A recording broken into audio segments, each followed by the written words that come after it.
কাসিমি সাহেব হুজুরকে আমি বয়ান পেশ করার জন্য সবিনয় অনুরোধ করছি।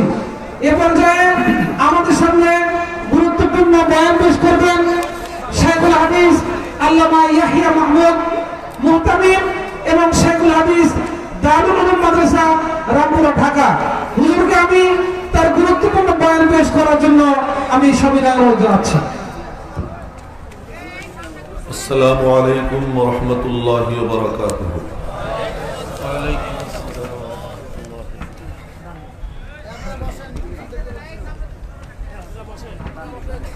প্রথমেই আমি আমার মনের অভিব্যক্তি ব্যক্ত করতেছি যে কি সুন্দর এক মনোরম দৃশ্য। 28টা ছেলের মাথায় পাগড়ি পরানো হলো, 28টা লৌহে মাহফুজ এই মাদ্রাসা জাতিকে উপহার দিল। বলতে খুব কষ্ট হচ্ছে, তা হলো যে বড় বড় নেতারা বলে পিটাইয়া পিটাইয়া পড়াইতে হয়, পিটুনি দিয়ে ওদেরকে পড়ায়। পিটুনি দিয়ে কেউ কাউকে আল্লাহর কালাম শিখাইতে পারে? আল্লাহ পাক যারে পছন্দ করে তার সিনায় আল্লাহ পাক তার কালাম জমা করে দেন। আজ এখানে বসে আমার মনে পড়তেছে, ওহ হো কি কাম করে গেছেন তিনি। ये चमन यूं ही रहेगा और हजारों बुलबुले,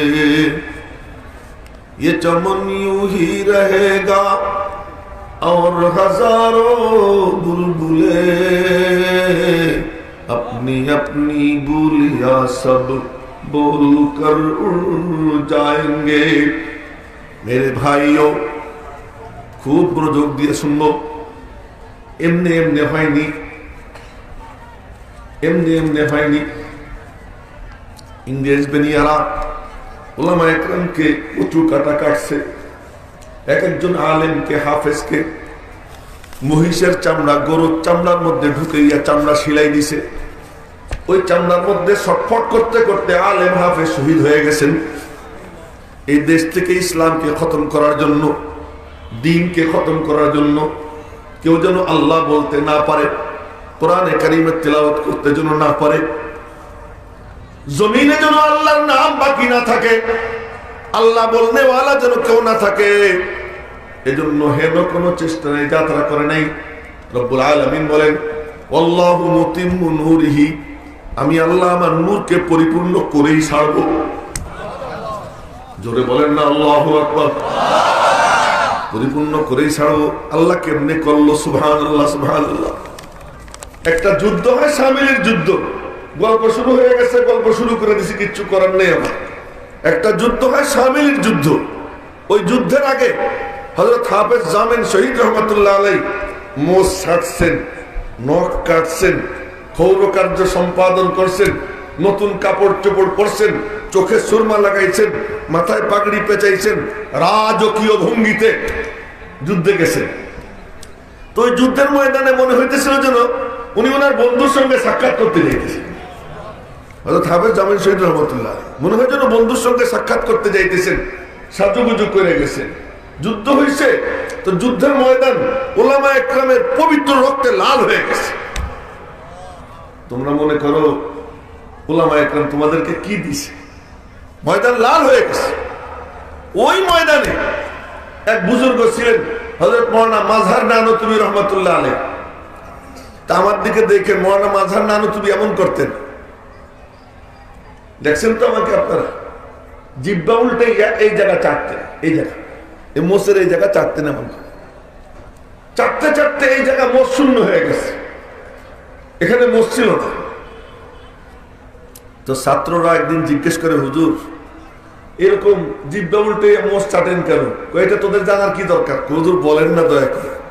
শোন, শামিলের যুদ্ধে ছিলাম, তো ওই যুদ্ধে আমি আহত হয়ে পড়েছিলাম, নিজে চোখে দেখতেছিলাম যারা আহত হয়ে পড়ে আছে, শহীদ হয়ে যাবে, তাদেরকে জান্নাতের হুররা সরাবন্ত হুরা পান করে দিচ্ছে।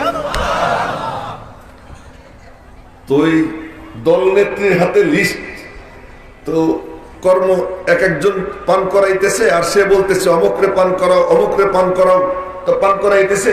একজন আমাকে পান করাইতে আসছে, তো দলনেত্রী বলে ওরে না, ওরে না বলে যে টান দিচ্ছে, তখন মগের থেকে সিটে একটু রস, একটু শরবত আমার এখানে পড়ছে।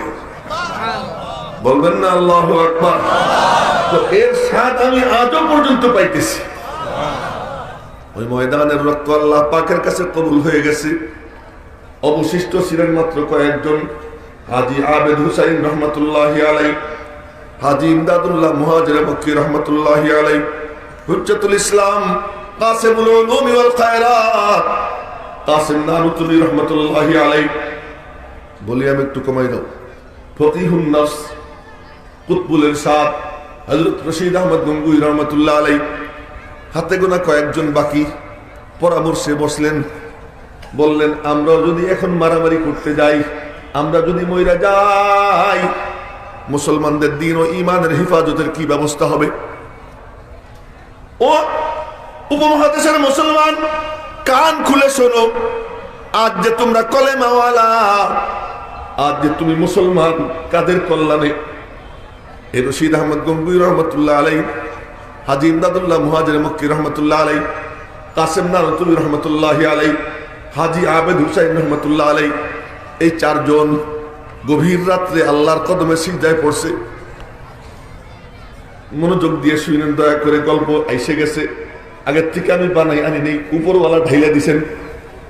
সিজদায় পড়ছেন, সিজদায় পড়ে আল্লাহর সাথে গল্প করতেছে। কি গল্প? চোখের পানি আল্লাহ পাকের কদম ভিজায়, আল্লাহ পাকের কদম ভিজায়। বলে আল্লাহ अगयार ने चाहा कि जहां से हमको महब कर डाले, फिर न रहे दुनिया में कोई तेरे नाम लेने वाले। हे अल्लाह, ইহুদি খ্রিস্টান তাগুতি শক্তি, শিখ, সমস্ত কুফরি শক্তি একত্রিত হইয়া আমাদেরকে খতম করে দিয়া তোমার নাম দুনিয়া থেকে মিটিয়ে দিতে চায়।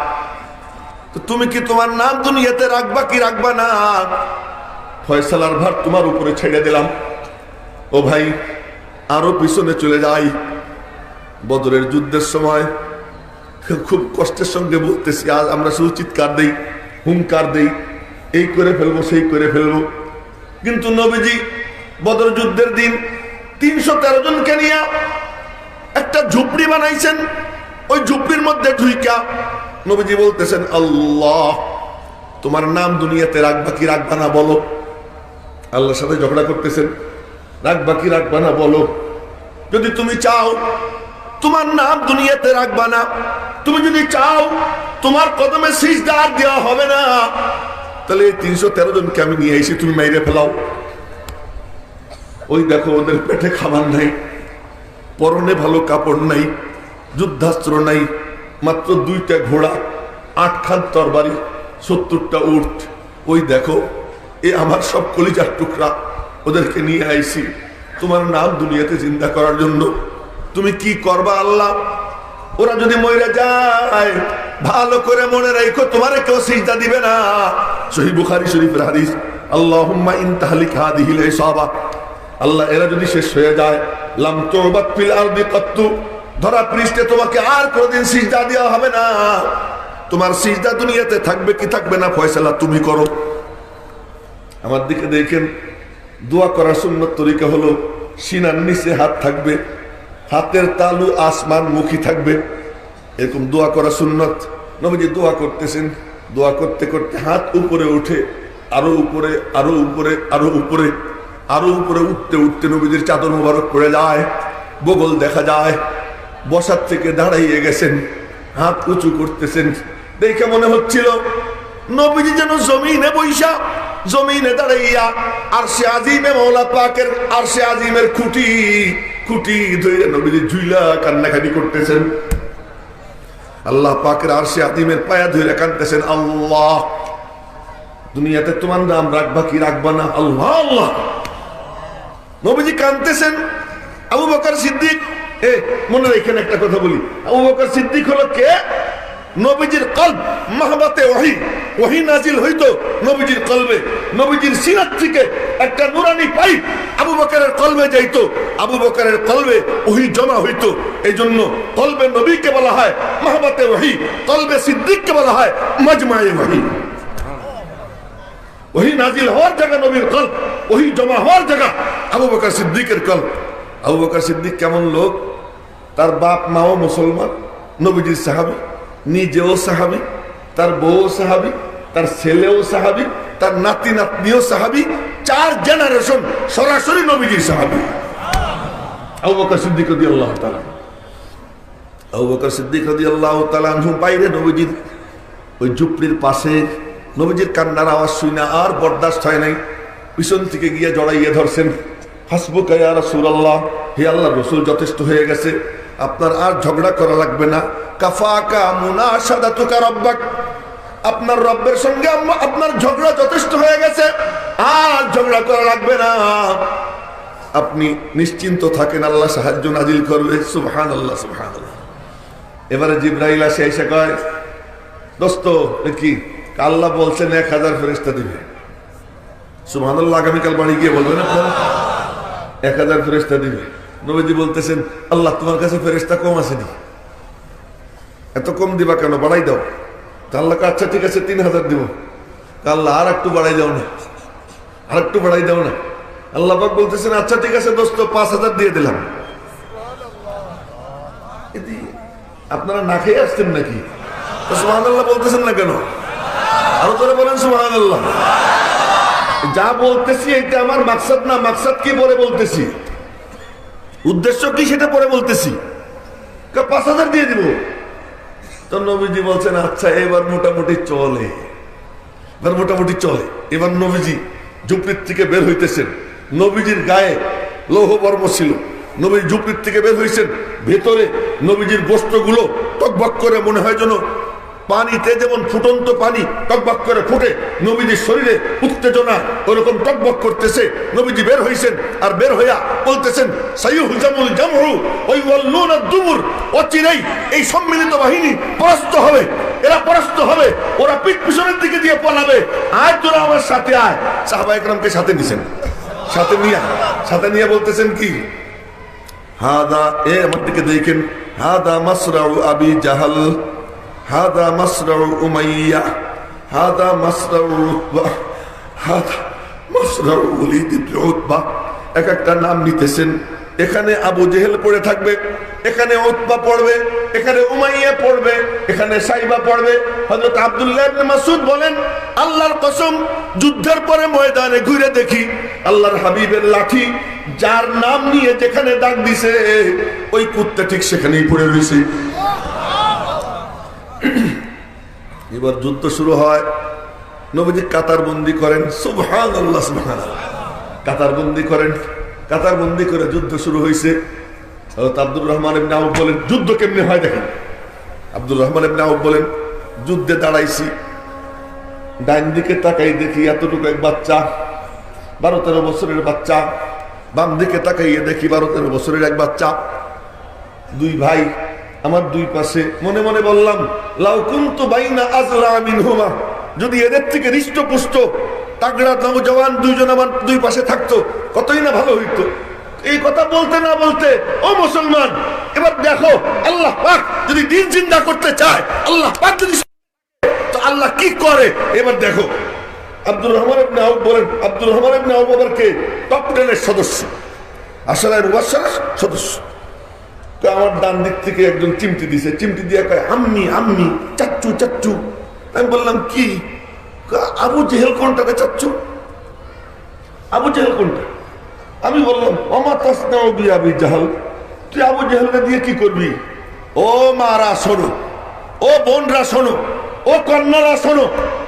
এবার ও বলতেছে, চাচ্চু আমি আমার মার কাছে শুনছি আবু জেহেল বলে আমার নবীজিকে খুব কষ্ট দিত, নবীজিকে খুব কষ্ট দিছে। নবীজি সিজদায় গেছেন, আর নবীজির পিছে উটের ঝুড়িয়ে এনে রেখে দিছে। নবীজি সিদ্ধার থেকে মাথা উঠাইতে পারেন না, আরো কত কষ্ট দিছে নবীজিরে। তা আমি মনে মনে সিদ্ধান্ত নিছি, চাচ্চু একবার খালি ওই কুত্তাটারে দেখতে চাই, যদি ওরে আমি দেখতে পাই, আল্লাহর কসম আল্লাহ লা ইউফারিকু সাওয়াদি সাওয়াদাহু হাত্তা ইয়ামুতাল আজালু মিন্না, আল্লাহর কসম ওর থেকে আমার অবয়ব বিচ্ছিন্ন হবে না যতক্ষণ পর্যন্ত না হয় ও মরবে নয় আমি মরবো। এই 12-13 বছরের বাচ্চারা এই কথা শেষ হইতে না হইতে বাম দিক থেকে চিমটি দিছে, চাচ্চু চাচ্চু। আমি বললাম কি? আবু জেহেল কোনটা? ওরে বললাম তুই কি করবি? ও যা বললো ও তাই বল। এর মধ্যে আবু জেহেলকে দেখলাম আর বললাম ওই যে আবু জেহেল। বলার পরে ফতরা কাসকরাইন, বাস পাখির মতো উড়াল দেয়। তোমরা বাহাদুর তালাশ করো, হ্যাঁ তোমরা বাহাদুর তালাশ করো, তাগড়া জওয়ান তালাশ করো। তাগড়া জওয়ান দরকার নাই, আশেক দরকার। আশেক যদি ছোট হয়, প্রেমিক যদি ছোট হয়, দুর্বল হয়, বুড়াও যদি হয়, শিশুও যদি হয়, কোনো সমস্যা নাই। দরকার হলো আশেক। আজকে তো সেই আশেক নাই। আব্দুর রহমানের নাও বলেন ফতরা কাসকরাইন, বাস পাখির মতো উড়াল দিয়া যায়। উড়াল দিয়া একজন ঘোড়ার সামনের পায়ের থেকে কোপ দেয়, ঘোড়া পড়ে যায়। আর একজন আবু জেহেলের গলার মধ্যে কোপ দেয়। কোপ দিয়ে দুইজন দৌড় দেয়। মনে মনে বলে নবীজির কাছে গিয়ে বলবো আবু জেহেলকে মেরে দিছি, আর নবীজি হাসি দিবেন, ওই হাসি দেখবো, নবীজির হাসি মুখ দেখবো। দুইজন দৌড় দিছে। একজন আবু জেহেলের ছেলে একজনের হাতে কোপ দিছে, হাত কাইটে গেছে কিন্তু চামড়ার সঙ্গে ঝুলতেছে। ওই ঝুলন্ত হাত, ওই দিকে কোনো খেয়াল নাই, চিৎকারও দেয় না। বড় মজা।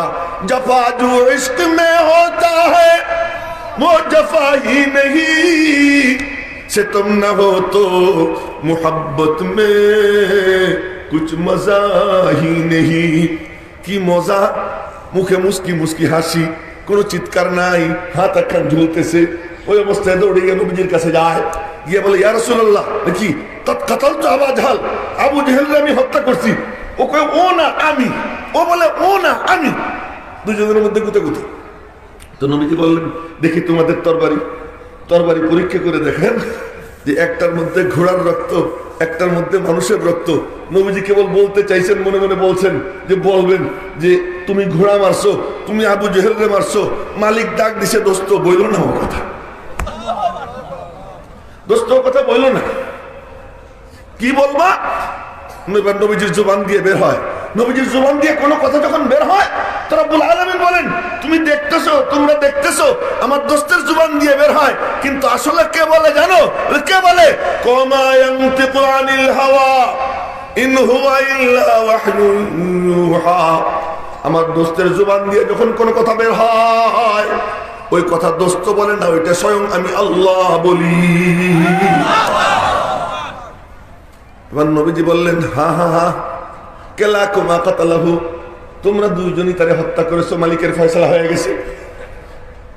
এবার বললেন তুমি গনিমতের মাল পাবা, তুমি পাবা না, আল্লাহর ফয়সালা হয়ে যায়, একজনকে আল্লাহ কবুল করবে।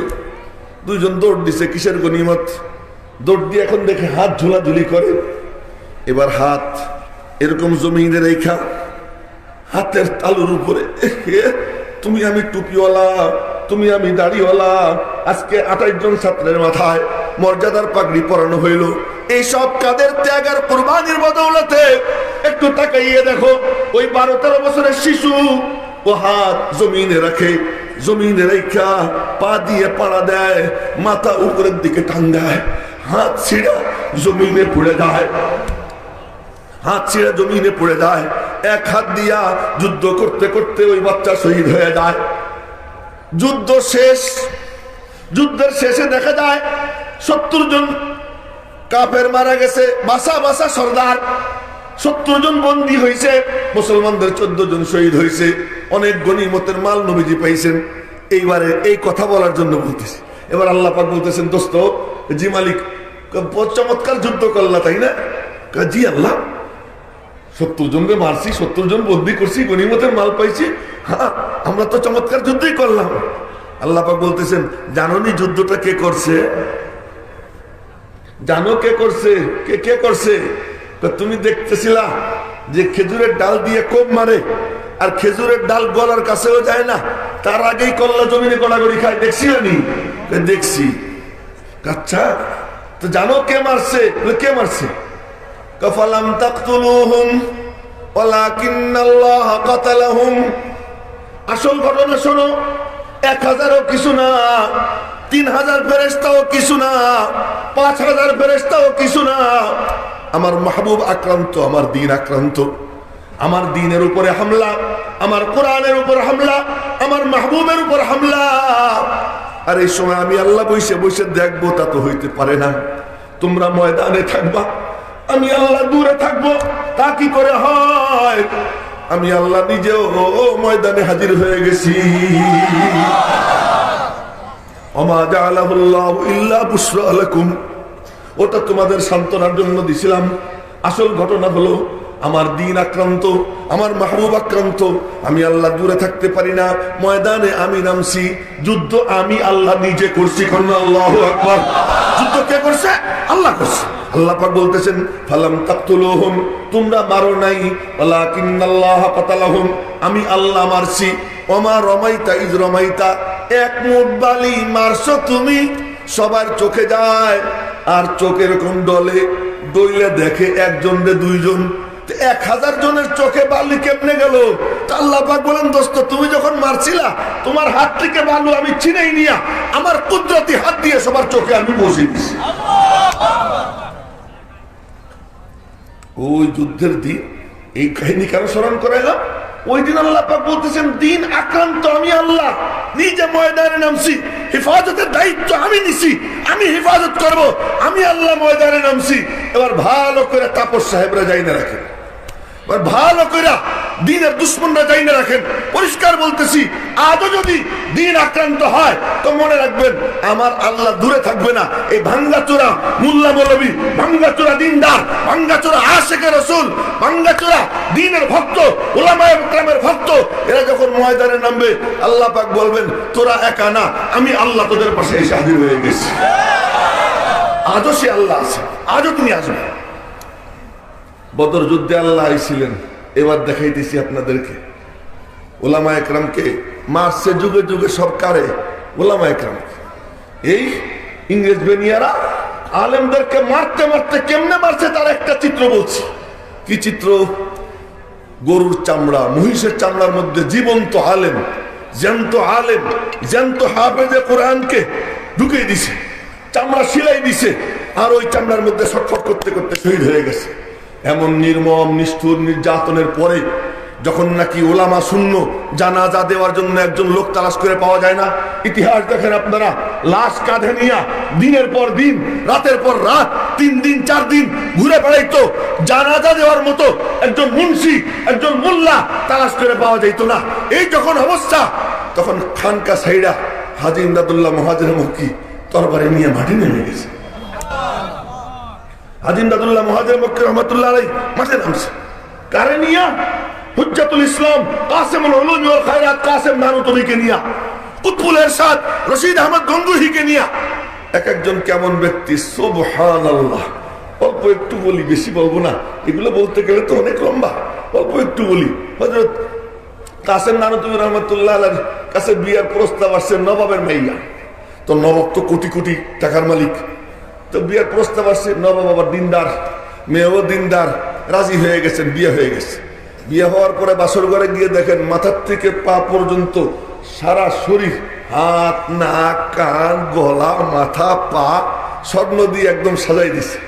বাসর ঘরে ঢুইকা বিবিরে দেখলেন, দেখে টেকা বললেন কি, এ তোমারে তো দেখতে খুব সুন্দর দেখা যাইতেছে, কিন্তু তোমার সৌন্দর্য তো আমিই দেখবো, আর তো কেউ দেখবে না। কিন্তু ওই যে তুরস্কের মুজাহিদরা জিহাদের ময়দানে আছে, ওদের সাহায্যের জন্য টাকা পয়সা দরকার, তো তুমি যদি এগুলো দিয়ে দাও, এগুলো বিক্রি কইরা ওদেরকে একটু সাহায্য করি। আচ্ছা ঠিক আছে, নেন না। সুবহানাল্লাহ, আগামীকাল বললেন না, একদম মোরা মোরা দেখতেছি, খাইটাই নেই মনে হয়। আর করে বলেন সুবহানাল্লাহ। আচ্ছা, এবার দিয়ে দিছেন। তো বিয়ার তো 3-4 দিন পরে আবার বাড়ি যায়, এরপরে আবার আসে, যে নিয়ম ওই রেওয়াজ অনুযায়ী বাড়ি গেছি। যখন বাপে দেখে মাথার থেকে পা পর্যন্ত খালি, কিরে মা কি খবর? আব্বু ওই বাড়ি আর যাবো না। কেন? কে দেখেন না, সব নিয়ে নিছে। এই করছে। মা আর কোনো দোষ আসেনি, কেন আর কোনো দোষ নেই, সব দিক থেকে ভালো, খালি আমার গহনাগুলো নিয়ে গেছে। আর মেয়েদের কাছে গহনা যে কি দামি। আমার স্ত্রী কয়দিন আগে তার নাকের ফুল ওই ই করতে গিয়া, মানে নাকে পানি দিতে গিয়া ই করতে গিয়া বেসিনের মধ্যে পড়ছে, এটা চলে গেছে ড্রেন। বাসায় ঢোকার পরে আগে আমার ওই কাম করতে হবে, তাড়াতাড়ি যাও আমার নাক খুলে নেবে, এই সে নাক খুলে এনে দিতে হয়েছে আমার। তাদের কাছে গহনা খুব দামি জিনিস, মাথার থেকে পা পর্যন্ত সব গহনা দিয়ে দিছে। এবার বাপ বলতেছে, মা তোর চিন্তা কিসের, তোরে আমি আবার দিয়ে দেই। আবার মাথার থেকে পা পর্যন্ত গহনা দিয়ে দিছে। এবার গেছে, যাওয়ার পরে কই কি কাসেম নানু তুমি বলতেছে তুই আবার গহনা পরে আইছো? কাহা আব্বু দিয়ে দিল। জানো তোমার এই গহনাগুলো আমি কেন দিছি মুজাহিদদেরকে? কেন দিছি? এই জন্য যে আমি গরিব মানুষ, বছরে বছরে জাকাত দিতে পারবো না, জাকাত দিতে না পারলে এই যে গহনাগুলো সাপ হইয়া বিচ্ছু হইয়া তোমার ধ্বংসন করবে, এর থেকে বাঁচানোর জন্য আমি দিছিলাম। আমি কি আসলে কি শুধু সাহায্যের জন্য দিছি? এই কথা যখন বলছেন উনি, কলবের মধ্যে কি ছিল আল্লাহ জানে। ওই ওনার স্ত্রী কানের থেকে, গলার থেকে, নাকের থেকে, হাতের থেকে খুইলা খুইলা চাইলে চাইলে ফেলাইতে আরম্ভ করছে। জিজ্ঞেস করতেছে, উনি জিজ্ঞেস করতেছেন ফেলাও কেন? আল্লাহর কসম আমার কাছে মনে হইতেছে সাপ বিচ্ছু আমাকে ঘিরে রাখছে। এমন রুহানি শক্তিওয়ালা ছিলেন কে? হুজ্জাতুল ইসলাম কাসেম নানুতুবি রহমতুল্লাহ। বলেন না আল্লাহু আকবার।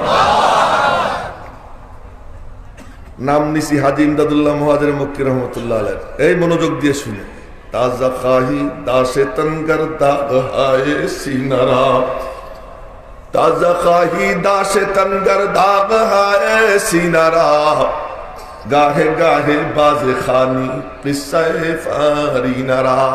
তোমরা মনে করছো এমনে এমনে আশরাফিয়া মাদ্রাসা 28টা লৌহে মাহফুজ এক বছরে উপহার দেয়?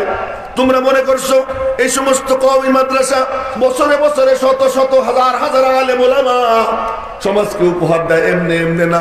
এর ফাউন্ডেশন এত মজবুত, এত মজবুত, এত মজবুত যে তোমরা পাহাড়ের সঙ্গে গুতাগুতি করলে পাহাড় ভাঙতে পারো, কিন্তু সাবধান মনে রাখো এই প্রতিষ্ঠানের সঙ্গে যদি গুতাগুতি করতে আসো, আল্লাহ পাকের আরশের খুঁটি নইডা উঠবে। এমন প্রতিষ্ঠান হাজী ইমদাদুল্লাহ মুহাজির মক্কি রহমতুল্লাহ নাম নিছি। কেমন ব্যক্তি তাই বলতেছি। যৌবনকালে স্বপ্নে দেখেন নবীজি উনার হাত ধরছেন, বলবেন না আল্লাহু আকবার। যৌবনকালে স্বপ্নে দেখেন নবীজি উনার হাত ধরছেন, হাত ধরে নিয়ে এক বুড়ার কাছে দিয়ে বলতেছেন, এই ছেলেটারে তোমার কাছে দিলাম, তুমি ওরে মানুষ করে দিও। ঘুম ভাঙ্গার পরে হাজী ইমদাদুল্লাহ তালাশ করা শুরু করছেন যে এই বুড়া কোথায়। তালাশ করতেছেন আর করতেছেন, বেশি না 3 বছর তালাশ করছে। কেমন মরা সবগুলা, তাও তাও তাজা হয় না। আরো জোরে সরে আল্লাহু আকবার। 3 বছর তালাশ করার পরে গিয়ে দেখেন ঝানঝানা নামক গ্রামের বক্তব্যে বসে বসে ওই বুড়া পড়াইতেছে। কলেজে না, ভার্সিটিতে না, কিন্ডার গার্ডেনে না, কোরআনে কারীমের বক্তব্যে পড়াইতেছে বুড়া। মিয়াজি নূর মোহাম্মদ ঝানঝানবী বক্তব্যের শিক্ষকদেরকে মিয়াজি বলা হতো। আচ্ছা, এবার উনি দেখেই এই তো সেই বুড়া, আসসালামু আলাইকুম ওয়া রাহমাতুল্লাহ। তো বুড়া সালামের জবাব দিয়ে বলতেছে, তোমার তো দেখি স্বপ্নের উপরে খুব বিশ্বাস। উনি যে স্বপ্নে দেখছে বুড়া কেমনে জানলো? এখন হাজী ইমদাদুল্লাহ মনে মনে বলে, এই তো সেই বুড়া। তো গিয়ে বলতেছে, হুজুর আমার মুরিদ করেন। বুড়া মনে মনে বলে, আমি তো তোর অপেক্ষায় ছিলাম। হায় নিস, এই ভালো করে শুনি, নিস হাতে হাত দিছে, চোখ বন্ধ করো। চোখ বন্ধ করছে বুড়াও, চোখ বন্ধ করছে। চোখ বন্ধ করে কি যেন করছে।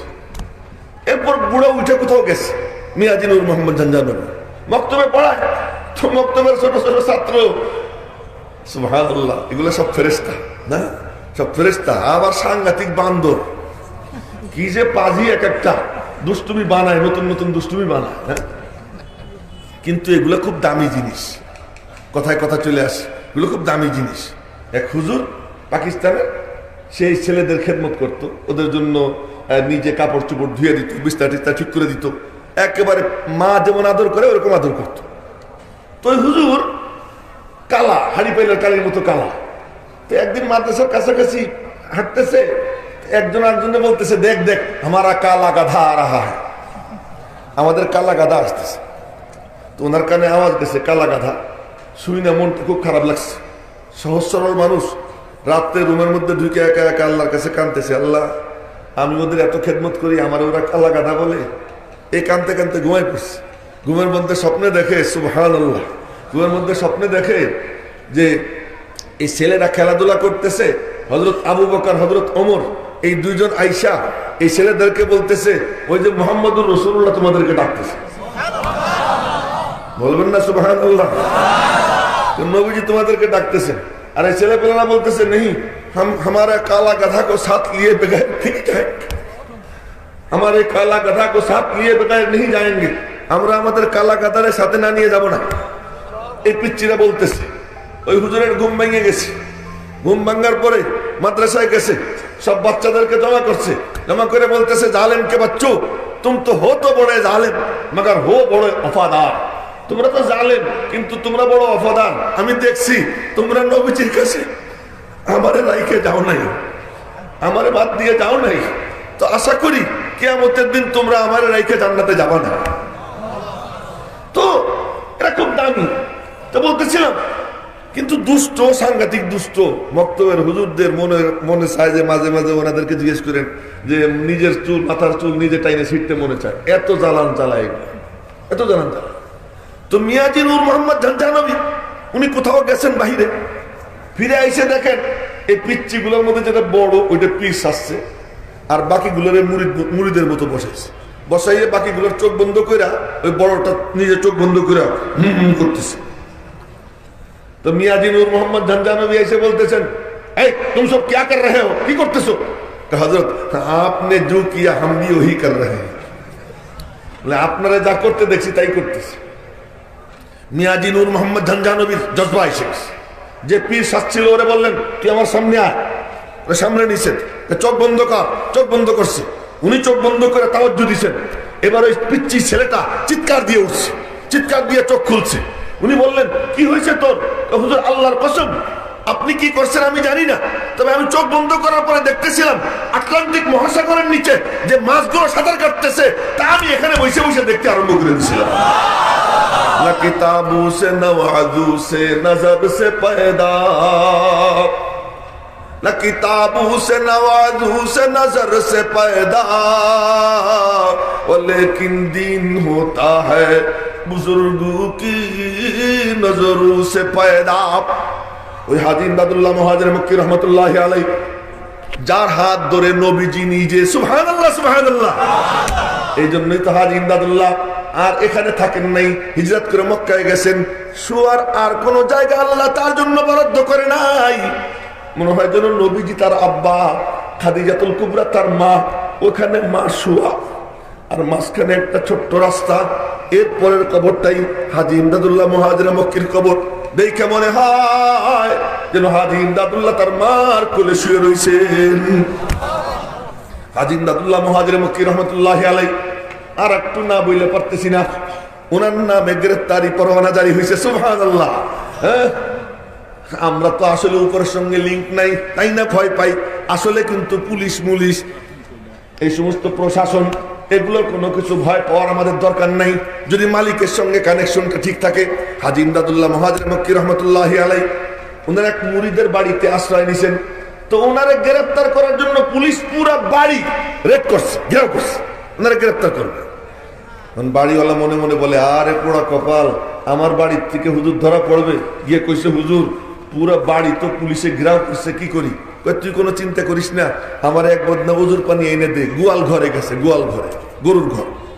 আমার এক বদনা উজুর পানি এনে দে আর জায়নামাজ বিছিয়ে দে। জায়নামাজ বিছিয়ে দিছে, উজুর পানি দিয়া চলে গেছে। পুলিশ আসছে, বাইরের থেকে তালা মাইরে দিছে।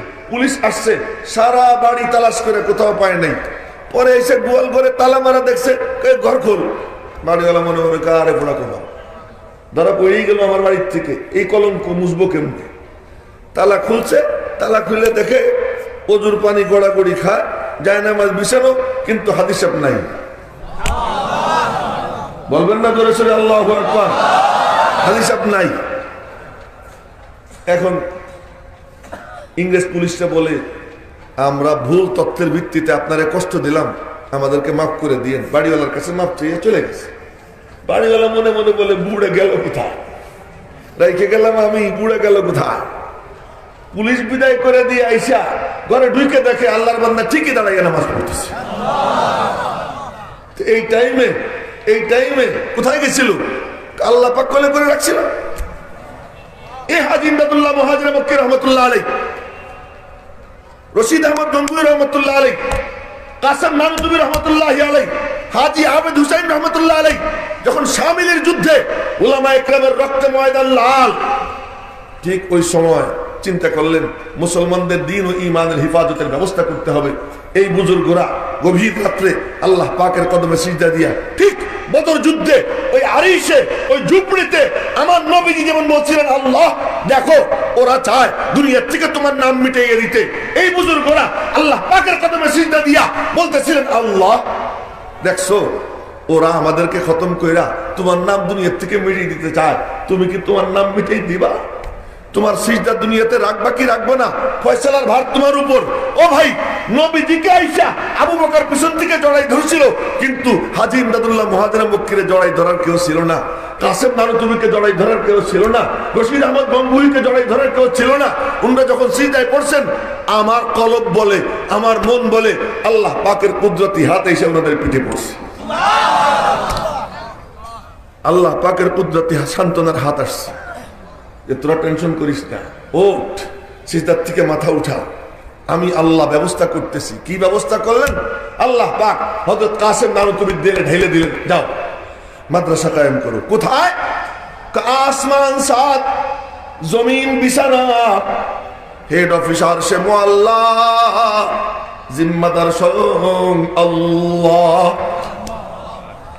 আবার বলতেছি, আসমান সাত, জমিন বিছানা, হেড অফিসার সে মুআল্লা, জিম্মাদার স্বয়ং আল্লাহ। চিন্তার কোনো কারণ নাই। শিক্ষক এখনো আছেন, শিক্ষকের নাম মুহাম্মাদুর রাসূলুল্লাহ, বলেন না সাল্লাল্লাহু আলাইহি ওয়াসাল্লাম। প্রধান শিক্ষকের নাম। মাদ্রাসা আসমান সাত, জমিন বিছানা, কোনো ভবন লাগবে না, কিচ্ছু লাগবে না, মাদ্রাসা শুরু করো। মাদ্রাসা শুরু করলেন ডালিম গাছতলায়, ডাস্টবিনের পাশে। উস্তাদের নাম মোল্লা মাহমুদ, ছাত্রের নাম মাহমুদ। আসমানের উপরে এক মাদ্রাসা হয়, ওই মাদ্রাসার উস্তাদের নাম মাহমুদ, ছাত্রের নামও মাহমুদ, বলেন না আল্লাহু আকবার। আল্লাহ পাকের একটা সিফাতি নাম মাহমুদ, নবীজির একটা সিফাতি নাম মাহমুদ। আল্লাহর নামও মাহমুদ, নবীজির নামও মাহমুদ। ওখানে মাদ্রাসা হয়। তখনও আসমান ছিল না, জমিন ছিল না, কোনো ভবন ছিল না, কেবলমাত্র উস্তাদ ছাত্র। আজও মাদ্রাসা শুরু হয় 1866 সালে, আজও মাদ্রাসা শুরু হয়। কেমনে? আসমান সাত, জমিন বিছানা, নাই কোনো ভবন। উস্তাদের নাম মাহমুদ, ছাত্রের নামও মাহমুদ, বলেন না আল্লাহু আকবার। উস্তাদের নাম মোল্লা মাহমুদ, ছাত্রের নাম মাহমুদ হাসান। মাদ্রাসা শুরু হয়, বিসমিল্লাহ বলে মাদ্রাসা শুরু হয়ে গেছে। আল্লাহ বলেন, এ ভবন না থাকলে কি হবে, আমি আছি। ভবন নাই তাতে কি হয়েছে, আমি আছি, শুরু কর। এখন ছাত্র বাড়ে, একজন, দুইজন, তিনজন। ছাত্র জায়গা দেওয়া যায় না, ছাত্তা মসজিদে জায়গা দিছে, ছাত্তা মসজিদ ভরে যায়, চত্বর ভরে যায়। এবার ভবন বানানো দরকার, কিন্তু ভবনের পয়সা করি পাওয়া যায় না। কি ভাবছো তোমরা এই প্রতিষ্ঠান কেমন প্রতিষ্ঠান? হযরত কাসেম নানুতুবি এই ভবন ভিক্ষা চাইতে যায়। কোথায় যায়? হজে যায়, গিয়ে খানায় খাবার গিলাপ ধরে। আল্লাহ, মাদ্রাসার জন্য ভবন দরকার, মাদ্রাসার জন্য ভবন দরকার। তখন অবস্থা কেমন ছিল আপনারা বুঝবেন না। এখন তো অনেক রমরমা অবস্থা। বাড়িধারা মাদ্রাসা যখন শুরু হয়, আল্লামা নূর হুসাইন কাসেমী রহমতুল্লাহ আলাইহির সাথে আমি একদম ফাউন্ডার শিক্ষক ছিলাম, হুজুরের সাথে ছিলাম। যখন শুরু হয়, বৃষ্টি হইলে এই পরিমাণ কাদা, একটা মাত্র টিউবওয়েল, শিক্ষক ছাত্রদের গোসলের পানি ওখানে, খাবার পানি ওখানে, একটা মাত্র বাথরুম।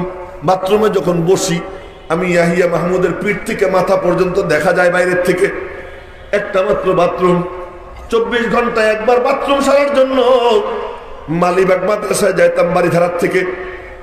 আপ ডাউন মনে হয় 40 টাকা রিক্সা ভাড়া ছিল তখন। এই আপ ডাউন 40 টাকা রিক্সা ভাড়া দিয়ে 24 ঘন্টা একবার বাথরুম করতাম। মেরে মোহতারাম ভাইও, মসজিদের কয়েকটা পিলার উঠাইয়া রেখে দিছি, কোন ভবন উপরে চাল দেওয়ার মতো কিচ্ছু নাই।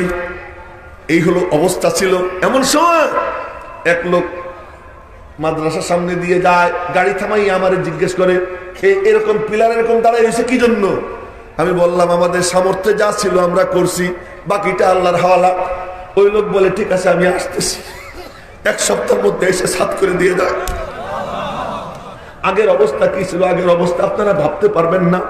এখন হুজুরদের পকেটে রমরমা টাকা পয়সা, কিন্তু তখন কি অবস্থা ছিল, আর ওই সময়ের অবস্থা আরো করুন, আপনারা কল্পনাও করতে পারবেন না।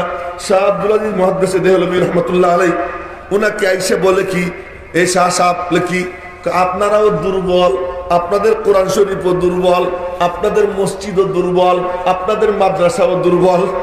শাহ আব্দুল আজিজ মুহাদ্দিস দেহলভীর কলিজা ভেঙ্গে চুরমার হয়ে গেছে, কলিজায় রক্তক্ষরণ শুরু হয়ে গেছে।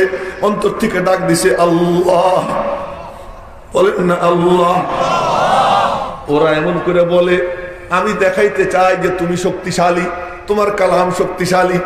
উনি বললেন, এই তুই বললি আমাদের মসজিদ দুর্বল, আমাদের মাদ্রাসা দুর্বল, তোদের গির্জা শক্তিশালী। কোন গির্জা শক্তিশালী আমাকে দেখা। তো পাদ্রী দেখাইছে দিল্লিতে ওই গির্জা শক্তিশালী। শাহ আব্দুল আজিজ মুহাদ্দিস দেহলভী বললেন আমি যাব, চল। রওনা হয়েছেন। পাদ্রীর পিছনে শত শত খ্রিস্টান, শাহ সাহেবের পিছনে শত শত মুসলমান। গির্জার সামনে গিয়া বললেন চল এবার দেখাই আমার আল্লাহর কালাম শক্তিশালী, আমাদের মসজিদ শক্তিশালী না তোদের গির্জা শক্তিশালী, দেখাই। গির্জার দিকে আঙ্গুল উঁচা কইরা শাহ আব্দুল আজিজ মুহাদ্দিস দেহলভী একটা মাত্র আয়াত তিলাওয়াত করলেন, লাউ আনজালনা হাদাল কুরআন আলা জাবাল, লাউ আনজালনা হাদাল কুরআন আলা জাবাল লারাআইতাহু খাশিআন মুতাসাদ্দিআন মিন খাশিয়াতিল্লাহ।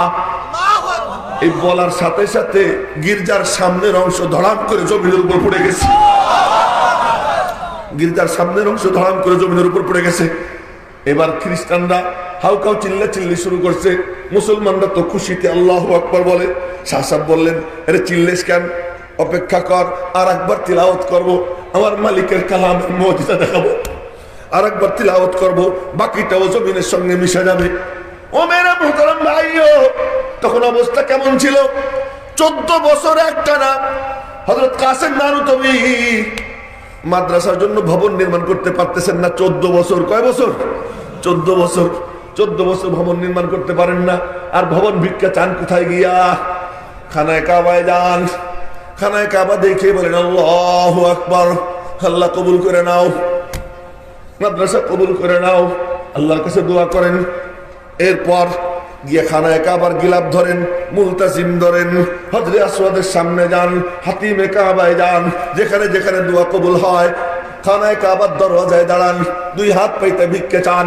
14 বছর পর কিছু টাকার ব্যবস্থা হয়, ভবন নির্মাণের জন্য সিদ্ধান্ত নিছেন। মোটামুটি একটা পরিকল্পনা নিছেন, এই জায়গায় ভবন করবেন, একটা জায়গা নির্দিষ্ট করছেন। সকালবেলা হযরত শাহ রফিউদ্দিন রহমাতুল্লাহ আলাইহি মুহতামিম ছিলেন। উনি বললেন, হুজুর কি একটা ঘটনা দেখাবো। কি ঘটনা? ছোট ভবন করা চলবে না, বড় ভবন বানাইতে হবে। বলবেন না আল্লাহু আকবার। ভবন ছোট করা চলবে না, বড় করতে হবে। কি ঘটছে? চলেন দেখাই। ও মুরব্বীদেরকে নিয়ে যায়, নিয়ে গিয়ে দেখে লাঠির দাগ পড়ে রয়েছে। লাঠির দাগ। বলে কিসের দাগ? কোন লাঠির দাগ? স্বপ্নে দেখি, স্বপ্নে দেখি আজ রাত্রে দো জাহানের বাদশাহ, মদিনার বাদশাহ তিনি আসছেন, আইসে বলতেছেন, হে রফিউদ্দিন, এ কাসেম বলেটা কি যে এতটুকু জায়গায় ভবন নির্মাণ করবে? আরে ভবন, বড় ভবন দরকার। এখান থেকে সারা দুনিয়ায় দ্বীনের নূর যাবে, ইলমের নূর সারা দুনিয়া এখান থেকে ছড়াবে। এত ছোট ভবনে হবে না, বড় ভবন বানাইতে হবে। নকশা আমি নিজে আইকা দিয়ে গেলাম। এবার সকালে গিয়ে দেখে সবাই লাঠি দিয়ে নকশা আঁকা। खुद साक़िए कौसर ने रखी मैं खाने की बुनियाद। तारीख मुरत्तब करती है दीवानों की रौदा दिहार। मेरे मोहतरम भाइयों, কথা অনেক দূর চলে গেছে। এরপর ভবন নির্মাণ হয়। এই প্রতিষ্ঠান কোন প্রতিষ্ঠান? যে প্রতিষ্ঠানের নকশা আঁকেন স্বয়ং নবীজি। তো যার যে ভবনের নকশা ড্রাফটসম্যান, ইংরেজিতে বলে না ড্রাফটসম্যান, যার নকশা আঁকেন নবীজি, ওই ভবনে খুঁচা দিতে আসো, ওই ভবনে ধাক্কা দিতে আসো, ওই ভবন নিয়ে ব্যঙ্গ বিদ্রুপ করো। ওই ভবনে যারা পড়তে আসে আল্লাহর কালাম, সুবহানাল্লাহ, আল্লাহর কালাম যারা সিনায় নেয় তাদের সম্পর্কে বাজে মন্তব্য করো। একটু চিন্তা ভাবনা করো, তোমার ওই জিহ্বা কিন্তু আল্লাহর দেওয়া। তুমি তাপস বুবা হইতে একটু ওদেরই লাগবে না, তোমার বুবা হইতে একটু ওদেরই লাগবে না। আল্লাহর কালাম যারা সিনায় নেয় ওরা কি জানো? ওরা বিনা ওযুতে যখন মাওলা পাকের কালামের তিলাওয়াত করে তখনও আল্লাহ তাদের সাথে কথা বলে। কেউ যখন আল্লাহ পাকের কালামের তিলাওয়াত করে আল্লাহ তার সাথে কথা বলে। তো বলতেছিলাম যে আজ আমার বড় ভালো লাগতেছে যে 28টা লৌহে মাহফুজ এই মাদ্রাসাকে দিছে, উপহার দিছে এই জাতি। ও ভাই বলে হুজুররা কি দিছে না, হুজুর গো সুবহানাল্লাহ খুব আদর করে না, হুজুর গো খুব আদর করে। আদর করে হুজুরদের কত নাম, কি মৌলবাদী, কাকমুল্লা, আল্লাহ কি ভাই কাকমুল্লা, কাকমুল্লা গালি দিল তো হুজুররা কয় কি আলহামদুলিল্লাহ। আগে তো বিল্ডিং এর ভীম দিত কাঠ দিয়ে, তাই না? মনে আছে নাকি আপনাদের? এখন তো সব আধুনিক ঘুরে গেছে। বিল্ডিং এর ভীম দিত কি দিয়া? কাঠ। তো কাকমুল্লা কয় হুজুররা কদিন পরে আলহামদুলিল্লাহ কাঠ যেমন মজবুত হুজুররাও মজবুত, দিনের উপরে মজবুত। দেখে যে গালি দিয়ে তো লাভ হইল, এর তো প্রশংসা হয়ে গেছে। কয়েকদিন পরে আবার গালি পাল্টায়, আদর করে নতুন গালি দেয়। কি গালি দেয়? মৌলবাদী, মৌলবাদী হুজুর কি মৌলবাদী, মৌলবাদী। হঠাৎ করে দেখি মরহুম চরমনের পিসা বলতেছে কি যে মূল যারা আঁকড়ে থাকে তারাই তো মৌলবাদী, তা আমরা মূল আল্লাহরে ধরে পড়ে আছি, আমরা মৌলবাদী। যা আলহামদুলিল্লাহ যা। এবার কয় কি যে না একটা নতুন গালি দেওয়া লাগে, আবার আদর করে নতুন গালি বানায়, গবেষণা করে, শাইখে নজদি সভাপতিত্ব করে। শাইখে নজদি চেনেন তো আপনারা? না, এরা সব দেখা যাচ্ছে না।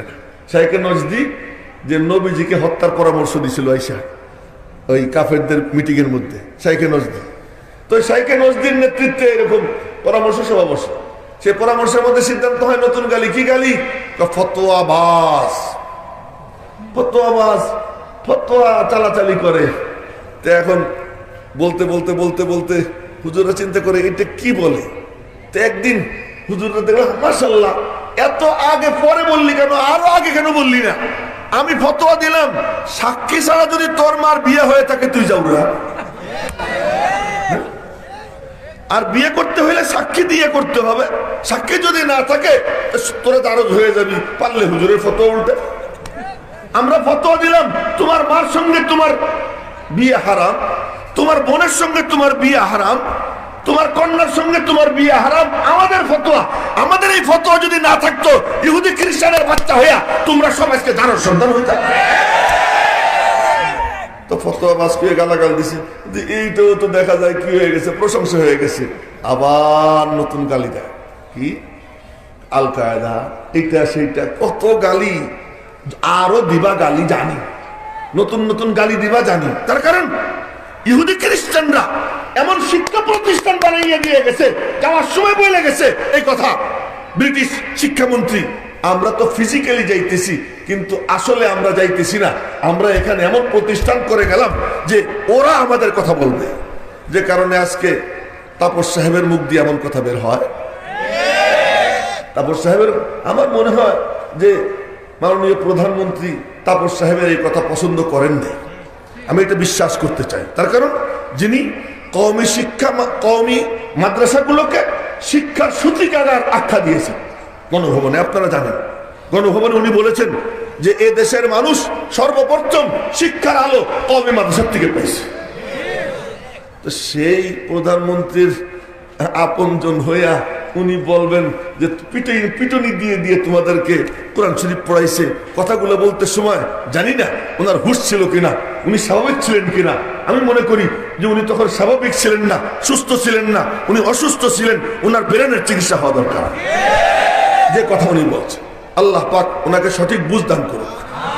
এই সমস্ত তোতা পাখি এদের বদৌলতে তারপর সাহেবের গাড়ির তেল এদের কল্যাণে, আল্লাহর কসম। আপনারা কিসের উপরে ঠিক করলেন আমি জানি না, আমি কসম খেয়ে বলছি আমার আল্লাহ জানে আমি সত্যি কথা বলছি। এখন শেষ কথা বলে কথা শেষ করব। আমাদের দেশটা কেমন? নড়ে কিন্তু পড়ে না। মনে রেখে আমার বাক্যটা, আমাদের দেশটা কেমন? নড়ে কিন্তু পড়ে না। কি কইলাম? বুঝে টুইজে পরে ঠিক বলেন। চেন্নাইতে ভূমিকম্প হয়, আমাদের দেশ ঝাঁকি খায়, পড়ে না। নেপালে ভূমিকম্প হয়, বাংলাদেশ নড়ে কিন্তু পড়ে না। আশপাশের বিভিন্ন জায়গায় ভূমিকম্প হয়, নড়ে কিন্তু পড়ে না। খবর নিয়ে দেখেন, ইন্দোনেশিয়া ভূমিকম্পের পরে ভূমিকম্প হচ্ছে, আরো কত জায়গায় ভূমিকম্পের পরে ভূমিকম্প হচ্ছে, এলাকাকে এলাকা দেবে যাচ্ছে। কিন্তু বাংলাদেশ যেখানে বসবাস করতে পারে 2 থেকে 2.5 কোটি মানুষ, সেখানে বসবাস করতেছে 18 কোটি মানুষ, তারপরেও নড়ে কিন্তু পড়ে না। কেন? ওই যে ওনরা কয় আমার সোনার বাংলা, আমি তোমায় ভালোবাসি, এই গানের বদৌলতে। ওনরা সুদি কারবার করে এর বদৌলতে, এক একজনে ঘুষ খায় এই ঘুষের বদৌলতে। ও মেরে মোহতারম ভাইও, নেকের ছবি দেখে ফেসবুকে ডুবে থাকে এর বদৌলতে, মাইয়া নাচায় এর বদৌলতে। ও আমার ভাইয়েরা বাবারা, এত নাফরমানি হয়, আসমান থেকে গজব নাজিল হইতে থাকে। কিন্তু এই সমস্ত বাচ্চারা আল্লাহর কালামের তেলাওয়াত করে। আপনারা এসে দেখেন, এই রাত্রে শুইতে সময় এই হেফজ খাদার হুজুররা ঘড়িতে অ্যালার্ম দেয় কয়টার? 4:45 অ্যালার্ম দিয়ে ঘুমাবে। বলে কেন? 4:45 উঠবে, ছোট্ট ছোট্ট বাচ্চাদেরকে জাগায়, এরা উইটা শীতের মধ্যে কাঁপতে কাঁপতে ওযু করে। এত পোশাক পরার পরেও আমি শীতে কাঁপি, ওই ছোট্ট বাচ্চা গেঞ্জি গায়ে দিয়া, কোন রকম একটা পাঞ্জাবি গায়ে দিয়া, ঠান্ডা পানি দিয়ে উযু করে। উযু করে আইসা 2-4 রাকাত নামাজ পড়ে, হাত উঠে গিয়ে দোয়া করে, আল্লাহ আসমানি বালা আসমানে উঠাইয়া নাও, জমিনি বালা জমিনে দাফন করে দাও। কোরআনে কারিমের তেলাওয়াত শুরু করে। কোরআনে কারিমের তেলাওয়াত যখন শুরু করে, ওদের তেলাওয়াত, ওদের দোয়া আসমানের দিকে যায়। তোমরা ঘরে টেলিভিশন দেখো, ব্যবসায়িক প্রতিষ্ঠানে টেলিভিশন চালাও, গান বাজাও, এক একটা বাস তোমাদের ব্যবসা উন্নত করার জন্য বাসের মধ্যে গান বাজাও। তোমার বাস তো ওখানে ডাইবে যাওয়ার কথা, তোমার বাস ডাইবে যাওয়ার কথা। তোমার ব্যবসায়িক প্রতিষ্ঠান সমানে বেহায়াপনা চলতেছে, ওটা তো ডাইবে যাওয়ার কথা, ডাবে না। তোমার সন্তান সে ফেসবুকের মধ্যে ডুইবা ল্যাপের নিচে নেকের ছবি দেখতেছে, তোমার ঘরে ভূমিকম্প হয় না, তোমরা ডাবো না। সুদ এর সর্বনিম্ন গুনাহ হলো মায়ের সঙ্গে জিনা করা। ওই সুদি কারবার রাষ্ট্রীয় পৃষ্ঠপোষকতায় হচ্ছে, এরপরেও তোমরা ডোবো না, তোমরা ডেবে যাও না, ধ্বংস হও না। কেন কেন জানোনি? এবার শোনো, নড়ে কিন্তু পড়ে না তোমাদের কল্যাণে না। তোমরা তো প্রতিদিন এ দেশটাকে ধ্বংস করার জন্য যা কিছু করার সব করো। আর এই সমস্ত ভাঙ্গাচোরা মোল্লারা তোমাদের থেকে ভিক্ষা নিয়ে যে প্রতিষ্ঠান কায়েম করে, ওই প্রতিষ্ঠানে ফজরের পরে সূরা ইয়াসিন তিলাওয়াত হয়, মাওলার কাছে 2 হাত তুলে দোয়া হয়, জোহরের পরে খতমে খাজা গান হয়, সূরা ফাতিহার তিলাওয়াত হয়, মাওলার কাছে 2 হাত তুলে দোয়া হয়, আসরের পরে ফাজাইলে আমাল হয়, মাগরিবের পরে ওয়াকিয়া হয়, ইশার পরে সূরা মুলকের তিলাওয়াত হয়, আলিফ লাম মিম সিজদা তিলাওয়াত হয়, মাওলার কাছে 2 হাত তুলে দোয়া হয়। তাহাজ্জুদের সময় এই বাচ্চারা কোরআনে কারীমের তিলাওয়াত করে, মাওলার কাছে 2 হাত তুলে দোয়া করে।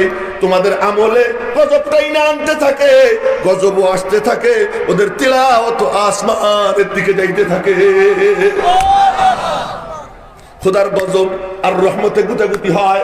আর সে আজিমের উপর লেখা, ইন্না রহমতি সাবাকাত গযবি, আমার রহমত আমার গজবের উপর বিজয়ী। আল্লাহর কসম, তোমাদের গাড়ির তেল, তোমাদের মন্ত্রিত্ব, তোমাদের এমপিগিরি, তোমাদের বড় বড় আসন, এগুলো টিকে আছে এই গরিবদের বদৌলতে, এই তিলাওয়াত করনেওয়ালাদের বদৌলতে, এই জিকির করনেওয়ালাদের বদৌলতে, যারা গাড়ি কামনে নিয়ে রাস্তায় রাস্তায় ঘোরে আর সুবহানাল্লাহ আলহামদুলিল্লাহ বলে, আল্লাহ পাক ওদের বরকতে তোমাদের হেফাজত করতেছে। আর এই জিকির জিন্দা আছে, এর মূল কেন্দ্র হলো এই দ্বীনি প্রতিষ্ঠান। দারুল উলুম দেওবন্দের সাথে সংশ্লিষ্ট যে সমস্ত প্রতিষ্ঠান, যে প্রতিষ্ঠানের ড্রাফটসম্যান স্বয়ং আমার নবী। সুতরাং এই প্রতিষ্ঠান কি? এই প্রতিষ্ঠান হলো মুসলমানদের দ্বীন ও ঈমানের হেফাজতের মার্কাজ। যারা এর সাথে যোগাযোগ রাখবে তাদের সর্বপ্রথম বেনিফিট আল্লাহ পাক তাদের দ্বীন ও ঈমানের হেফাজতের জিম্মাদার হয়ে যাবে, এবং এর সাথে সম্পর্কের বদৌলতে আল্লাহ পাক তাদের ঘরে আলেম হাফেজ পয়দা করে দেবে। আমরা ইনশাআল্লাহ এই দ্বীনী প্রতিষ্ঠানের সাথে সম্পর্ক রাখার জন্য তৈরি আছি তো ইনশাআল্লাহ? কে কে তৈরি আছি হাত উঁচু করে আল্লাহরে দেখাই। আল্লাহ তুমি হাতগুলো কবুল করে নাও। তো আমিনও ভালো করে কয় না রে, সাংঘাতিক বকিল। আল্লাহ তুমি হাতগুলো কবুল করে নাও।